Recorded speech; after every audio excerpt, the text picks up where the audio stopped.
Bom, pessoal, então esse é o nosso vídeo da terceira etapa das aulas à distância. E é nesse vídeo que a gente vai começar a realmente entrar no foco do primeiro ano do ensino médio no Maria Rocha, que é a parte da antropologia, né? Então, a antropologia é o ramo da sociologia, né, das ciências sociais, que tem como objetivo trabalhar a diversidade humana em toda a sua extensão. E nesse primeiro ano a gente vai trabalhar justamente essa diversidade, né? Que faz parte, né, dos estudos antropológicos. E a antropologia ela surge justamente quando as pessoas começam a se dar conta dessa diversidade, no sentido de entender que algumas pessoas são diferentes das outras. E é nesse sentido que começam a surgir os primeiros estudos em antropologia, justamente como estudos sobre cultura, né? De tentar entender as diferentes formas culturais, né? No primeiro momento, a gente vai estudar mais para frente, isso inclusive, a antropologia é uma ciência extremamente preconceituosa, né, que tentava colocar a cultura europeia como modelo cultural a ser seguido e todos os outros como inferiores. Hoje não é esse o viés que a gente utiliza, hoje não é essa a nossa visão. A cultura, na forma como a gente entende ela hoje, ela passa a ter uma visão muito mais ampla. Muitas pessoas às vezes têm dificuldade de entender certas manifestações como cultura. E normalmente eu pergunto para os meus alunos, mas afinal, o que é cultura? Né? Uma palavra tão comum no nosso dia a dia. Nunca ouviram alguém falar assim, mas esse aluno não tem cultura. Né? Por que algumas pessoas são taxadas como tendo ou não cultura? Né? Então, afinal, o que significa isso? O que significa cultura? Dentro das nossas aulas, então, nós vamos trabalhar com uma visão um pouco mais contemporânea do significado de cultura, que vai limitar, né? Se antigamente cultura era mais ou menos sinônimo de conhecimento, olha só. Cultura era sinônimo de conhecimento. Depois, cultura passa a ter um outro significado, né? Passa a ter o significado de tradição. Mas muitas vezes a gente vai ter manifestações culturais que não são nem conhecimento e nem tradição, mas ainda assim são manifestações culturais. Portanto, o significado mais contemporâneo, que é o que a gente utiliza normalmente agora, que ele vem dos estudos mais contemporâneos sobre cultura, e é o que nós vamos utilizar na nossa aula, é o conjunto de objetos, valores e significados que orientam e dão personalidade a um grupo social. Por exemplo, a gente, em se tratando de cultura gaúcha, normalmente a gente pensa nas questões tradicionalistas. Mas e quem mora aqui no estado e não tem esse vínculo com a questão do tradicionalismo? Tem outros vínculos, tem outros grupos, tem outras ideias. Né? Então, é para estes grupos menores, né? A ideia de cultura ela passa a assumir um valor cada vez de representar grupos minoritários. Portanto, a gente utiliza esse significado que é mais abrangente, que ele engloba tanto a questão física, né, tanto a questão da cultura material, ou seja, aqueles aspectos materiais, físicos da cultura, quanto também da cultura imaterial, que são aquelas questões mais simbólicas e não físicas, mas que também são representativas de um grupo social. Justamente para tentar representar ao máximo a visão de cada grupo. Né? Então, a gente utiliza um termo que ele é mais amplo, porque ele serve tanto para representar grupos majoritários quanto grupos minoritários. Portanto, a cultura, objetos, valores e significados que orientam e dão personalidade a um grupo social. Em relação ao número de culturas que a gente tem presente dentro de uma sociedade, nós vamos dividir basicamente as sociedades em dois tipos. Nós vamos ter sociedades monoculturais e sociedades multiculturais. Monoculturais é quando tu tem, normalmente ela ocorre em grupos sociais muito limitados, com pouco contato externo e praticamente em extinção. As sociedades monoculturais atualmente elas estão em quase vias de extinção ou se mantêm, né, por muito apego a alguma tradição. Mas são sociedades em que todos os indivíduos vão compartilhar dos mesmos valores, dos mesmos significados, e a cultura é a mesma para todos os indivíduos daquele grupo. Por exemplo, tribos indígenas. Né? Em tribos mais isoladas, em que todos vão compartilhar a mesma cultura, os mesmos valores, o mesmo significado, e é para todos da mesma forma, elas são sociedades monoculturais.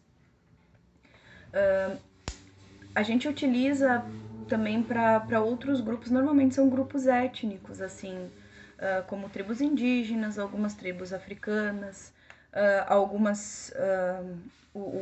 tem um grupo, né, que normalmente habita os desertos do mundo, tanto os desertos africanos quanto os desertos da Península Arábica, que são chamados beduínos, aqueles caras que atravessam o deserto de camelo, e que eles mantêm uma cultura tradicional única há séculos, né? Fora isso, pequenas comunidades relativamente isoladas, por exemplo, cidades muito pequenas, em que todo mundo conhece a vida de todo mundo e todo mundo age mais ou menos do jeito que todo mundo, elas são mais ou menos monoculturais, por opção, né? Elas estão inseridas dentro de um contexto geral da sociedade multicultural, mas elas vão assumir uma monoculturalidade local, né, que a gente chama. Então, essas sociedades monoculturais são aquelas em que todo mundo vai ser mais ou menos do mesmo jeito. Quando a gente fala em países, quando a gente fala nas sociedades ocidentais contemporâneas, a gente vai estar sempre falando em multiculturalismo. Né? O multiculturalismo significa que tu não tem uma única cultura. Quando a gente fala, por exemplo, em Brasil, o Brasil ele não tem uma cultura única. A gente vai ter modelos culturais diferentes, tanto no sul, quanto no norte, quanto no nordeste, em cada região, né? Varia inclusive de estados, né? Aqui dentro da região sul do país, a gente vai ter uma cultura própria que ela abrange tanto o Rio Grande do Sul e vai ter modificações em Santa Catarina e Paraná. Dentro do próprio estado, né, a gente vê que existem variações conforme a localidade. A nossa região central ela vai ter manifestações diferentes do que a região da fronteira. Por exemplo, se vocês forem para a fronteira na época do 20 de setembro, é o maior espetáculo, né? É a maior movimentação do ano, é mais que o carnaval para outras regiões, é o 20 de setembro, né? Porque existem coisas muito fortes lá que vão ocorrer durante todo o mês, praticamente, de setembro. Na região da Serra e do noroeste do estado, de colonização alemã e italiana, as manifestações culturais vão ter esse vínculo maior com a questão da imigração. Então a gente vai ter dentro de uma cultura gaúcha no geral, mas a gente vai ter as peculiaridades regionais.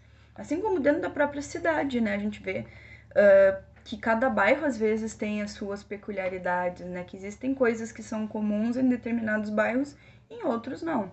Então é essa ideia que a gente tem hoje de sociedade multicultural, dessa diversidade presente numa sociedade, onde faz com que tu não tenha uma cultura única, que ela seja padrão para todos os indivíduos, mas uma mistura de diferentes culturas e diferentes influências. Isso a gente vê, por exemplo, pela nossa língua, né? Lá nas aulas de língua portuguesa, não sei se vocês já estudaram isso no fundamental, vão estudar no médio, em algum momento da vida de vocês, formação de palavras. E aí vocês vão ver que tem palavras que têm origem grega, palavras que têm origem latina, né, que são as bases da língua portuguesa, mas que ao mesmo tempo a gente vai ter palavras de origem africana, nós vamos ter palavras de origem indígena, e que elas vão formar aquilo que a gente reconhece como a língua portuguesa do Brasil. dentro disso a gente vai ter os regionalismos, né, que são aquelas peculiaridades linguísticas de cada região. A minha mãe recentemente descobriu alguns familiares que são da região nordeste do Brasil. E eles ficam conversando e ela diz que às vezes ela não entende algumas coisas que eles falam, da mesma forma que eles também não entendem algumas expressões que ela usa, pela questão dos regionalismos, né? Por exemplo, expressões típicas do Rio Grande do Sul, né? Cusco, né? Os meus são latindo aqui, daqui a pouco incomodando. A gente fala Cusco só aqui, né? Daqui uns dias vai estar, né? Estamos entrando em julho, o frio de Renga Cusco. Isso são expressões típicas aqui da nossa região, que justamente fazem parte dessa influência multicultural. Para a gente entender como que funciona esse processo de formação das culturas, processo de transformação das sociedades de monoculturais para multiculturais, a gente tem o nosso exemplo, que eu mandei no material para vocês, que é o exemplo do reggae. Por que o reggae, né? Porque as origens mais remotas da música, elas conseguiram ser rastreadas de modo que a gente consegue perceber a maior parte das influências para entender como que surgiu, né, então, o ritmo que hoje a gente conhece como reggae. E a origem mais remota, ela remonta ao século XVII, com escravos que vinham, né, da África, principalmente da África Ocidental, e eram trazidos para a região do Caribe, né, principalmente a Jamaica e outros, né, outras ilhas ali do Caribe que pertenciam à Inglaterra, né, que eram colônias inglesas, para trabalhar forçadamente nas plantations, né, que são grandes fazendas de monocultura, principalmente de cana de açúcar e algodão. E eles trabalhavam ali, né, eram escravizados naquele ambiente. A maior parte das práticas culturais dos africanos, elas eram reprimidas, né? A religião, eles eram forçados a adotar nomes cristianizados, né? Nomes diferentes. Eles eram obrigados a adotar o cristianismo, eles eram obrigados a não utilizar, né, a sua língua original, a sua língua de origem. Então, a maior parte das manifestações culturais próprias desses escravos que eles tinham, eles eram obrigados a deixar. Né? Havia uma repressão muito grande, porque os senhores da escravo temiam que isso fosse incitar alguma revolta. A gente vê, por exemplo, aqui no Brasil, a questão do que a gente chama de sincretismo religioso, que é justamente uma manobra que os escravos fizeram para conseguir manter as suas religiões ancestrais vivas, que era tipo disfarçando os seus orixás, os seus santos, né, de devoção, suas entidades, como santos católicos. Então tu tava lá rezando para Xangô e chegava o teu sei lá, o teu dono, né, o dono da escravos, o senhor, e tu dizia, não é São Jorge, não é Xangô. Acho que é São Jorge, né? Não sei muito. Eu sei que Iemanjá é Nossa Senhora dos Navegantes. E eu acho que... Eu não sei muito, não. Mas enfim. Mas a gente entende, né, o processo de como tu disfarça uma religião para manter as suas origens com a religião que era permitida, né? Que era a que tu podia ter. Então, tu tava lá rezando, fazendo oferendas e tudo, mas não era para o santo que tu estava de fato adorando, era para tu dizia que era outro. E assim tu consegue manter, né, uma prática ancestral. Mas na Jamaica, em especial, era permitida por uma questão técnica, né? Que era uma prática chamada buru, de um grupo de escravos. E esse buru, o que que era? Era uma batida. Né? E essa batida, ela cadenciava o ritmo de trabalho, né? Ou seja, as pessoas costumavam capinar, colher, plantar no ritmo daquela batida. Então aquilo começou a ser permitido porque ela organizava o trabalho dos escravos. Então, por mais que eles tivessem medo que aquilo pudesse ser um chamado, uma incitação a uma revolta, mas ao mesmo tempo ela organizava as coisas de uma forma que tornava mais eficiente, então eles achavam que valia o risco de permitir aquela manifestação, e ela foi permitida por um longo período. No ano de 1834, a Jamaica abole a escravidão por completo, né? Então a gente vai ter um processo que vai ser mais ou menos semelhante ao que ocorre na maior parte dos estados americanos, que é tu termina com a escravidão, mas ao mesmo tempo tu nega à população negra uma reparação. Uma reparação pelos por ter sido escravo, né? Então tu vai ter o processo de formação das cidades onde a população mais pobre ela vai se aglomerando nas beiradas dos centros, né? E na Jamaica o grande centro era a capital Kingston.